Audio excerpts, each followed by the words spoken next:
시간이 갈수록 우리나라 기업들의 배당이 늘어나고 있습니다. 그리고 저는 배당을 매우 좋아하고 배당에 대해서도 많이 말씀을 드렸는데요. 오늘은 배당주에 투자할 수 있는 방법에 대해서 알려드리겠습니다.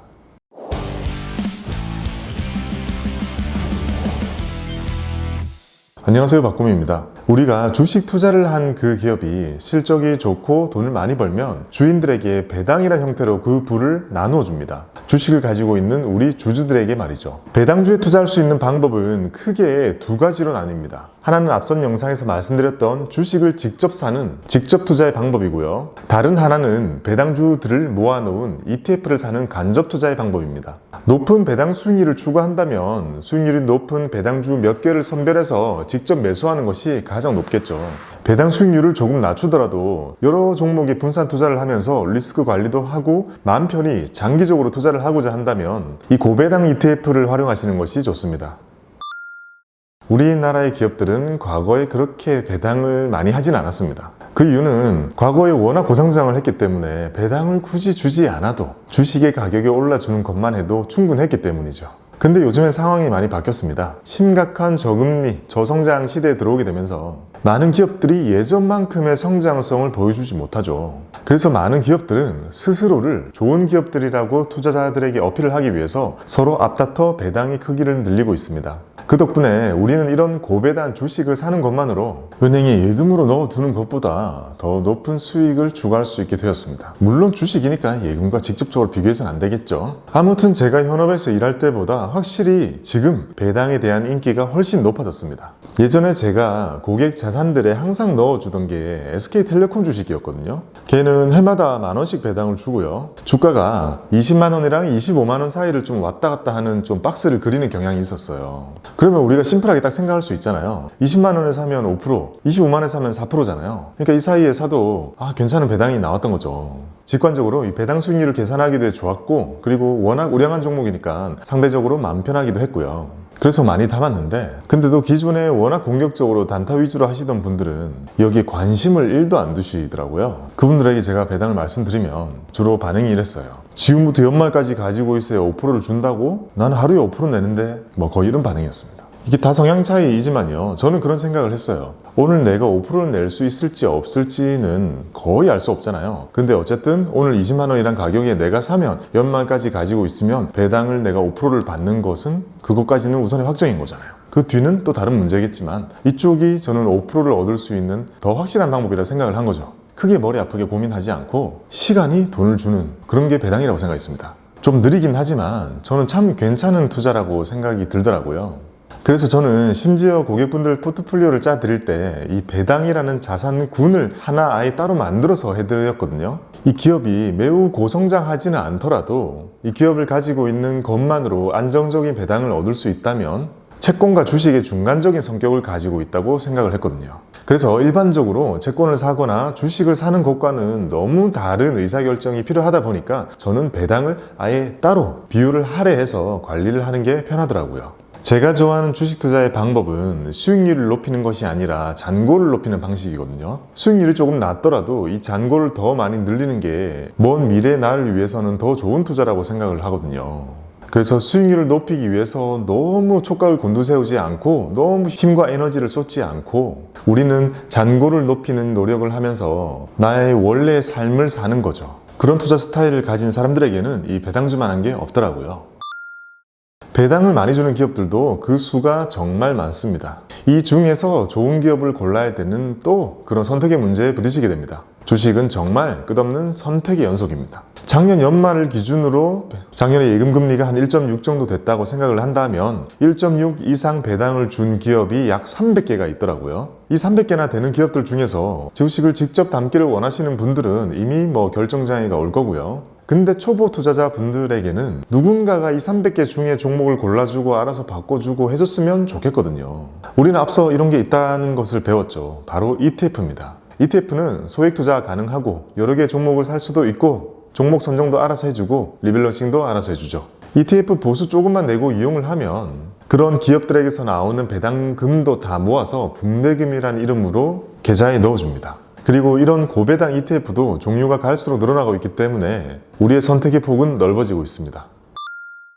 배당주에 투자하는 첫 번째 방법은 주식을 사는 겁니다. 그럼 배당주를 어떻게 찾는지 알려드리면 되죠. 예전 영상에서 알려드린 게 있어서 간단히 말씀드리고 넘어갈게요. 우선 네이버에서 네이버 금융을 키고요. 국내 증시라고 돼 있는 것을 클릭을 하고 바로 아래에 배당이라는 것을 클릭합니다. 그럼 배당 수익률이 높은 고배당주들이 쭉 나오는데요. 이 순서는 배당 수익률 순서대로 나오는 거거든요. 그러니까 기업의 크기와 상관이 없이 나오는 거고, 기업의 주가가 너무 많이 빠져가지고 일시적으로 수익률이 높아진 그런 게 상위에 랭크돼 있을 가능성이 크다는 거죠. 단순히 위에 있는 것부터 사시는 건 좀 위험할 수 있습니다.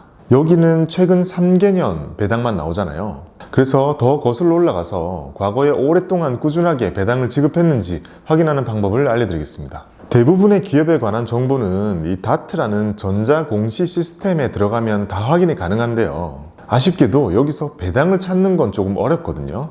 그래서 알려드릴 사이트는 바로 세이브로라는 사이트입니다. 정확한 이름은 증권정보 포털 세이브로입니다. 근데 세이브로 많이 들어본 것 같지 않아요? 그 영화 엑스맨에서 나오는 그 머리 쓰는 거 그거 아닌가요? 그건 세레브로라고 하네요. 아무튼 여기 세이브로 사이트 정말 좋아요. 자, 여기서 위에 주식, 그리고 좌측에 배당 정보, 그리고 배당 내역 전체 검색, 이걸 클릭합니다. 예시로 앞서 말씀드린 것처럼 SK텔레콤을 검색해 보니까 매우 긴 기간 동안 배당을 어떻게 줬는지 확인을 할 수 있죠.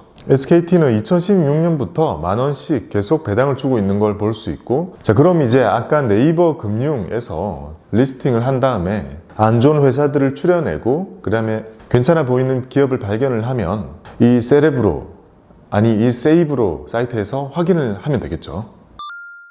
배당주에 투자할 수 있는 두 번째 방법은 고배당 ETF입니다. 주식을 직접 사고 팔고 하는 걸 즐기는 사람들도 많지만, 반면에 투자는 하고 싶은데 주식 고르는 거는 정말 싫어하시는 분들이 많거든요. 이런 분들께는 항상 ETF를 말씀드리는데요.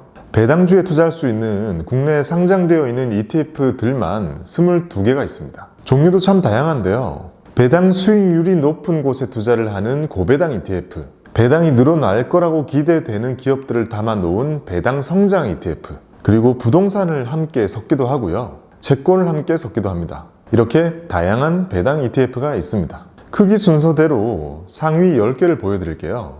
설정액이 큰 ETF가 무조건 좋다고 보기는 힘들지만 초보 투자자 분들에게는 이런 게 상당한 안정감을 주죠. 이런 고배당 ETF는 배당을 많이 주는 그런 기업들 여러 개를 함께 가지고 있을 거잖아요. 그러면 여기에서 나오는 배당의 스케줄이 다 다르겠죠. 이런 것들을 다 가지고 있다가 분배금이라는 이름으로 주주들에게 지급을 하거든요. 그래서 우리는 이런 배당 ETF가 분배금을 과거에 어떻게 지급했는지를 확인하면 대략적으로 내가 얻을 수 있는 수익률을 계산해 볼 수 있죠.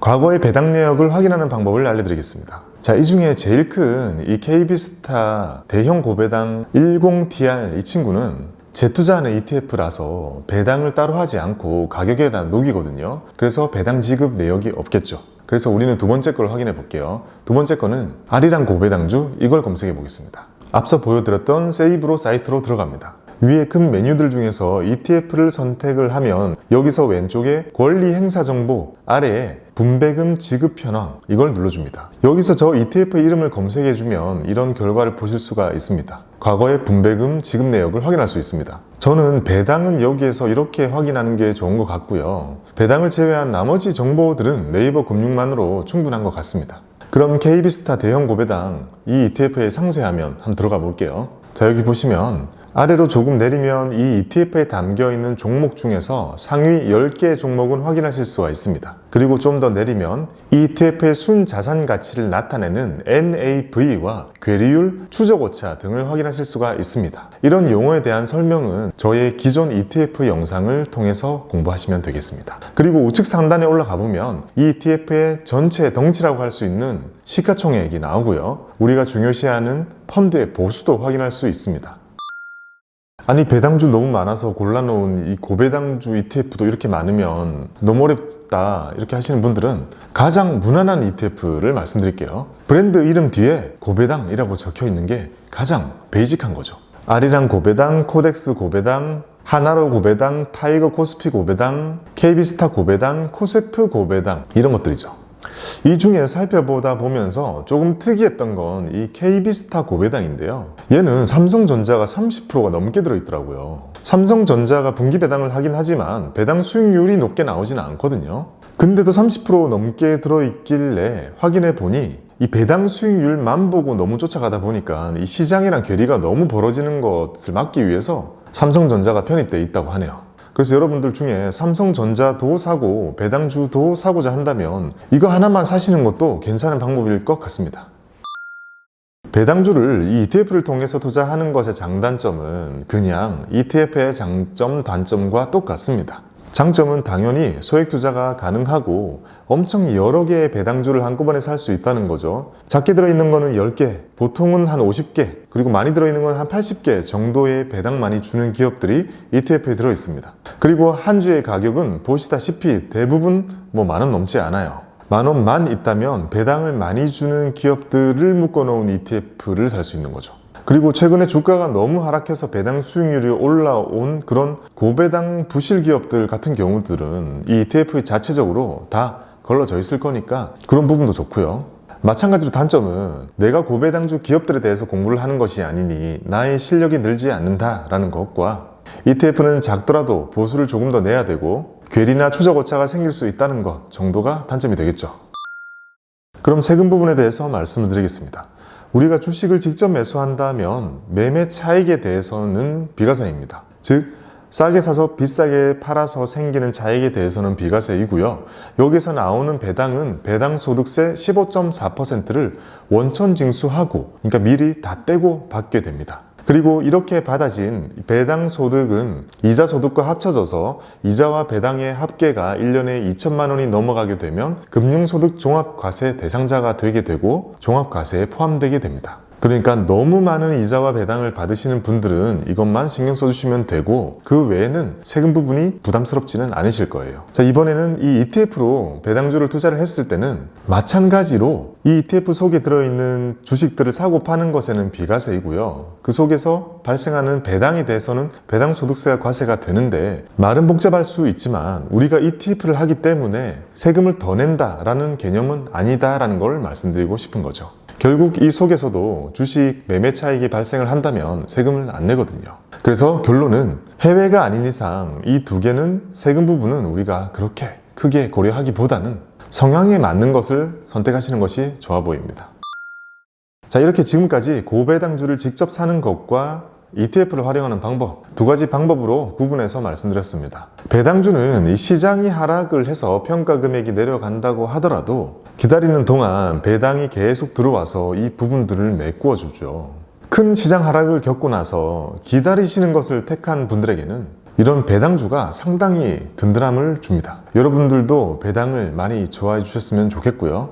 포트폴리오를 짜실 때도 꼭 편입하시기 바랍니다. 여러분, 성투를 기원합니다. 감사합니다.